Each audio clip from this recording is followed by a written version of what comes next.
November মাসে 5টি গ্রহের কৃপায় বৃষ রাশির কয়েকটি ক্ষেত্রে সফলতা নিয়ে আসবে।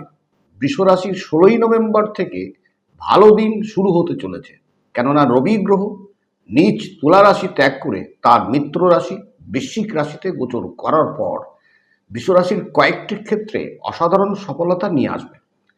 23শে নভেম্বর বুধ গ্রহ তার মিত্র গ্রহ তুলা রাশিতে গোচর করবেন। 26শে নভেম্বর শুক্র গ্রহ রাশি পরিবর্তন করে বৃশ্চিক রাশিতে ট্রানজিট করবেন।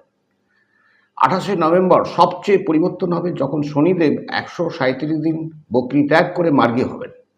এই সব গ্রহের পরিবর্তনে বৃষরাশির থেমে থাকা কাজগুলো দ্রুত গতিতে সম্পন্ন হবে। বৃষরাশির সুখ সমৃদ্ধির দরজা খুলবে। রাহু কেতু বৃষরাশির কয়টি ক্ষেত্রে সফলতা নিয়ে আসবে। আপনার ক্যারিয়ারে সফলতা দেবে, আপনার বিজনেসে গ্রোথ হবে, বৃষরাশির কনফিডেন্স লেভেল হাই থাকবে, আপনার আর্থিক স্থিতি ভালো থাকবে, আপনার লাভ লাইফ ভালো থাকবে, আপনাদের সম্পর্ক আরও মধুর হবে। দেবগুরু বৃহস্পতির কৃপায় আপনার মান সম্মান প্রতিষ্ঠা বাড়বে।